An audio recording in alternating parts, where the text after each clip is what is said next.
Welcome to the Homeschool Show from North Carolinians for Home Education. Our goal is to help you homeschool with confidence and joy. I'm your host, Matthew McDill, and we have, once again in our online studio, T-Essence Mac. Hey, T-Essence. Hello. So glad you could join us today. Yes, it's good to be here. So today here on the show, we are going to have some exciting news as we talk about the Thrive Homeschool Conference. That's always fun to talk about. So we're going to listen to a conversation that you had with our new Region 8 liaison, Karen Perez. And you guys had a fantastic discussion about single parent homeschooling. So that's going to be really good to listen to. And then with Homeschool Helps with Amanda, she's going to talk about the nuances and practical aspects of pulling a student out of school middle of the year and starting a homeschool journey. So good show today. That's great. Yes. So talking about this Thrive Homeschool Conference, which I love. Sanaya's already excited about it. We are already counting down. Yes, because we're going to leave the little kids in home. Yes.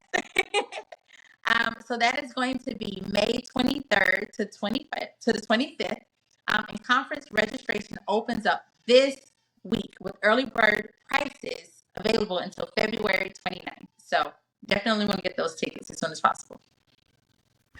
That's right. And the other great information is that we have a children's program that goes with the conference, so that if you have some kids you want to bring along, but you don't want to bring them into all the sessions, you can let them be a part of the children's program, which is put on by Giant Cow Ministries. And so at the same time on Tuesday that the registration for the conference is open, the registration for the the kids program will be open as well. And they also have early bird registration till February 29th. So this is the time. This is when you want to get it on your calendar, but you even want to register because you're going to get a better deal, and then it's done, and you don't have to think about it, and you're ready to go. So I'm really excited about being there as well. You can go to nche.com/thrive, find out more about the conference, register there, and get the link to go to the children's program as well. Yes, and Giant Cow is such a great ministry. So, yeah, it's fun to be a part of. So now we get to listen to the homeschool conversation that you had so that we can get to know our newest Region 8 liaison. Again, her name is Karen Perez, and she is one of our members who is actually going to talk to us about her journey as a single parent who is homeschooling. So let's check that out.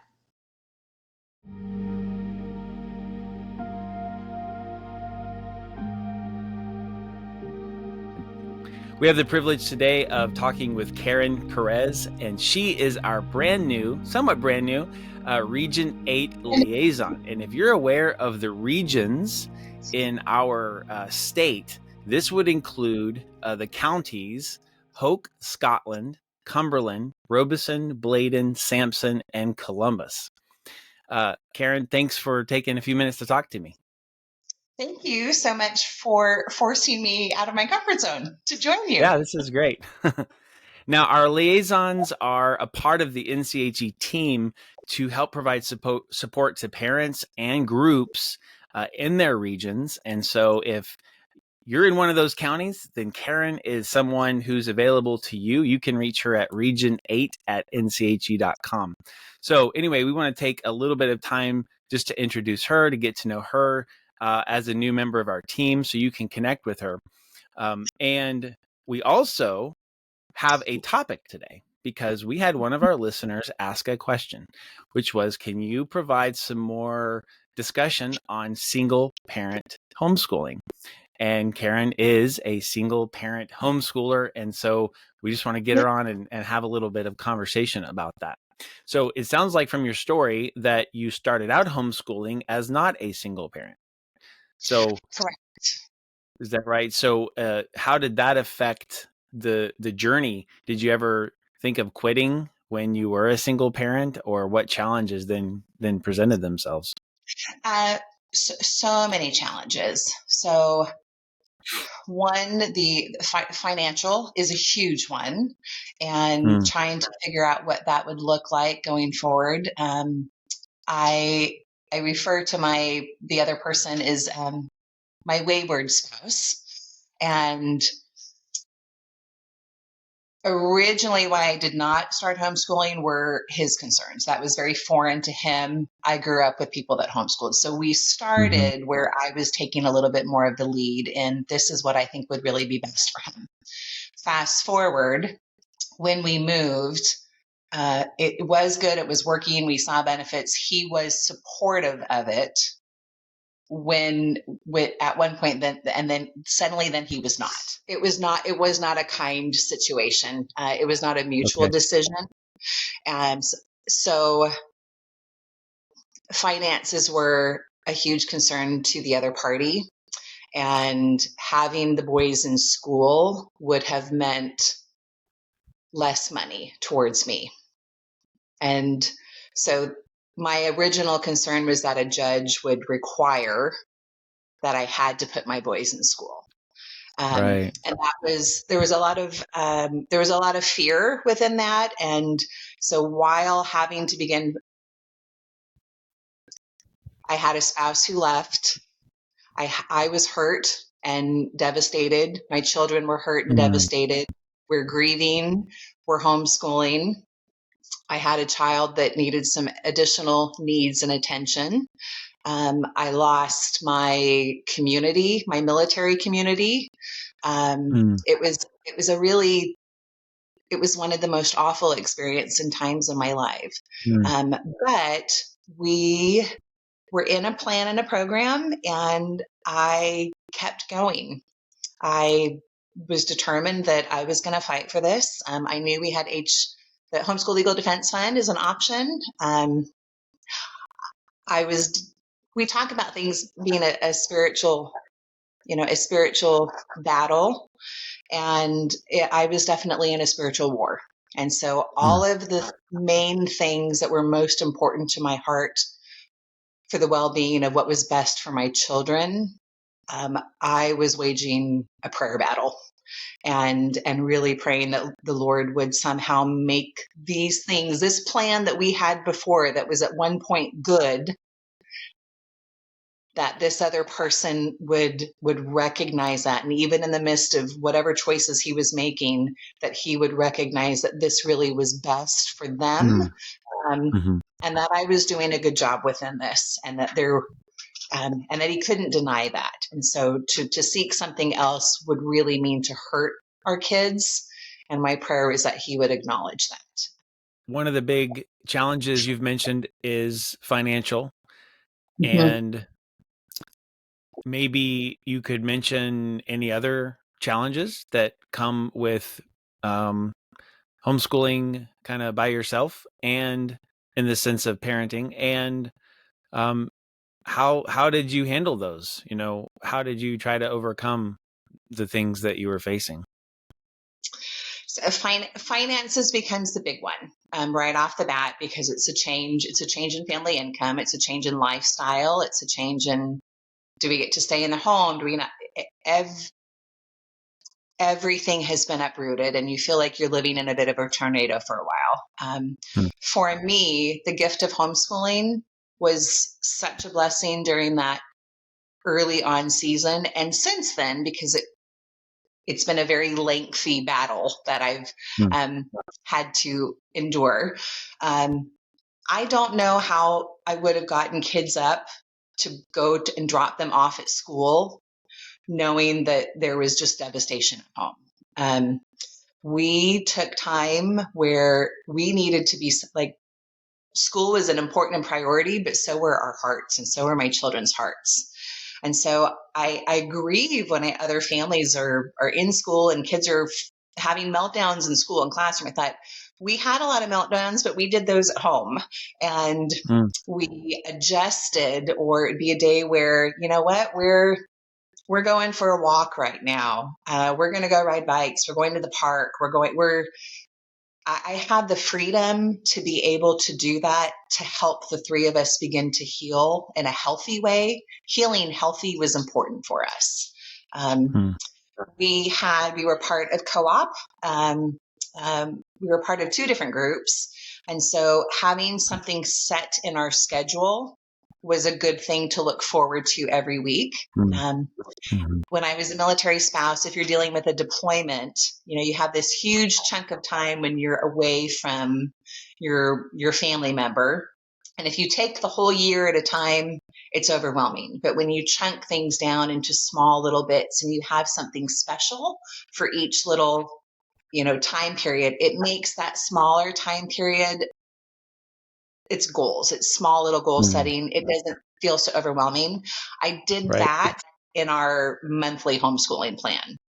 So we had rewards. We spent time in places that my kids enjoyed.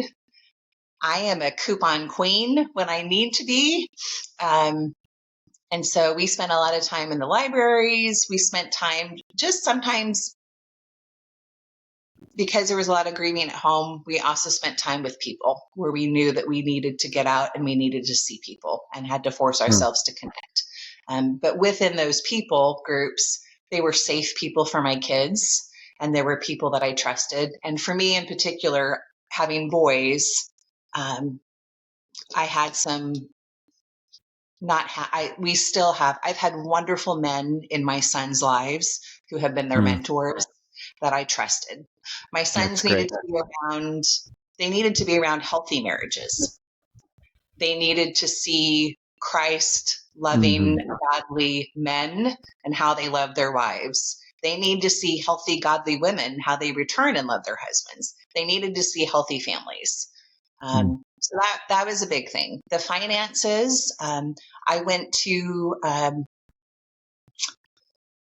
we were doing classical conversations. That's the main curriculum that I have used in that program. And that program is really big on community.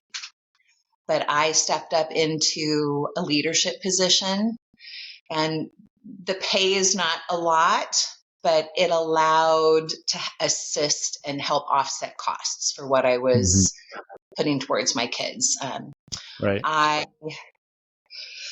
sold things. We had garage sales where we were going through things and selling things. We were doing yards. My boys were helping to do some yards for neighbors. I was babysitting for some people. I was doing odd chores. I cleaned a couple people's homes, during a season. We did a lot of different odd things. There are different scholarships for things. And so humility was one of the greatest things that I've learned in the last many years. I am not somebody who likes to ask for help. I can do it all by myself kind of a girl. And I learned very quickly, no, I can't. And or I can, but I'm going to be very, very unhappy and I'm going to make it harder. And so if I would learn to ask for help, and if the answer was no, that was okay. But maybe it wasn't. Maybe it was going to be a yes. And in a time where I was dealing with feeling embarrassed and I felt shame and this failure of a marriage and divorce, and in a Christian community, we were so loved and so embraced, and that made me feel comfortable and confident and not judged to be able to seek out help between our homeschool community and my church. My church was huge. I still have a wonderful Sunday school class. We have a fantastic church. An example of that is one of my Sunday school teachers. He is a handyman, and I've used him several times for things around the house to help me fix things. What he charged me and what he would charge somebody else, he gave me a huge discount on things. And so, and when he would come in, when Ronnie would come in, and because my boys were home, not only was he blessing me, he was helping me, but he as well would spend time with my kids. He was talking to my boys, checking with them. We were just loved on in ways that were really, really special.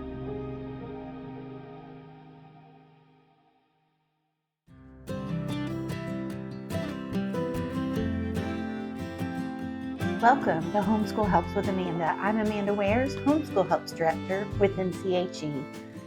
This segment and next segment, we are going to talk about what do you do when you are pulling someone out of school to start homeschooling. So this is super common, even this time of year. You know, we got done with Christmas break, and maybe some families are like, okay, Christmas break was awesome and I don't want to send my kids back to school, or whatever pushed them over the edge. A lot of people are starting to homeschool right this minute.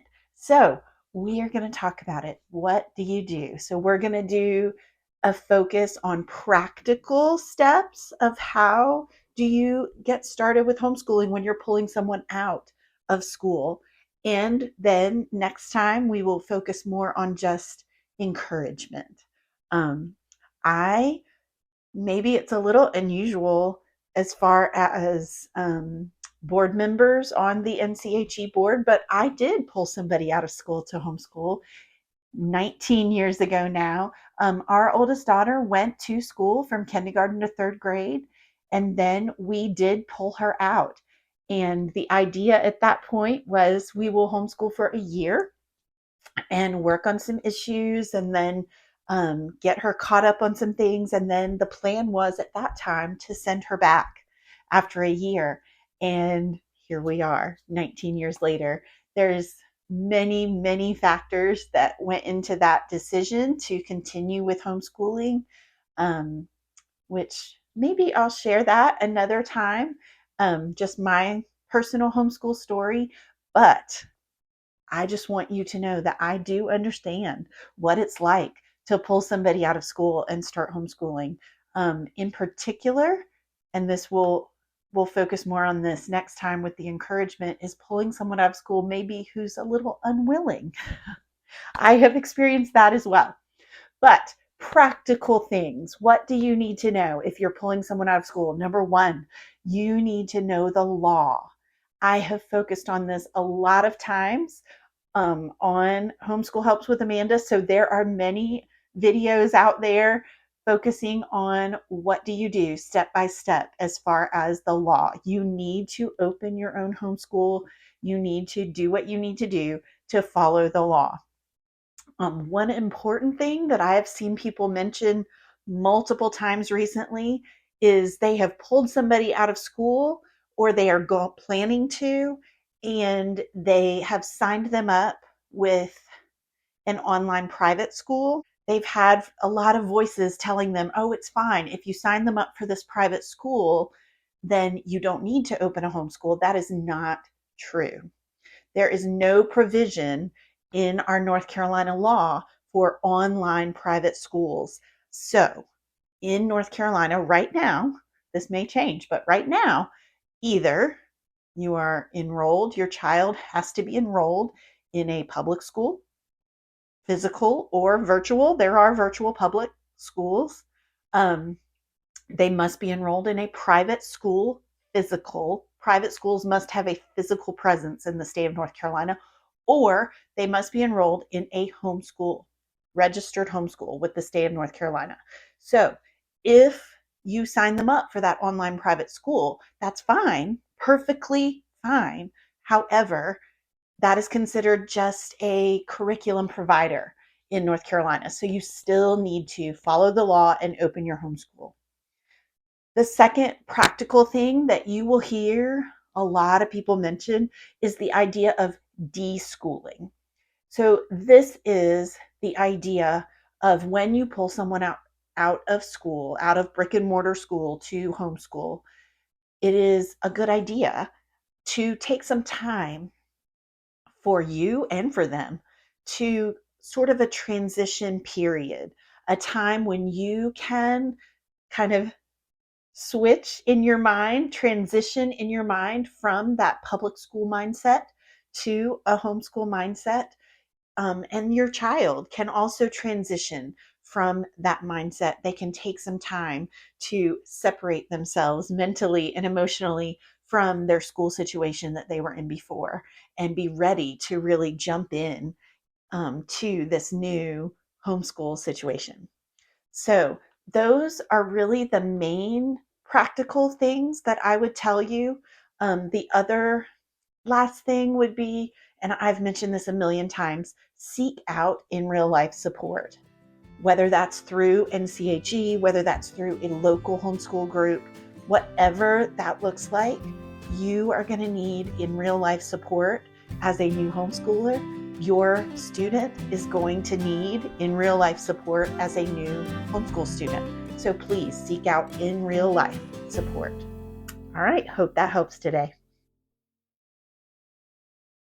So thanks for joining us this week. We'd love to hear from you. So send your questions and your feedback to the homeschool show at nche.com. And if you think this show would be helpful to your friends, to your family, or anyone that you know is homeschooling or supportive homeschooler, please let them know about it. Share on all of the platforms. That's right. And until next week, continue to homeschool with confidence and joy.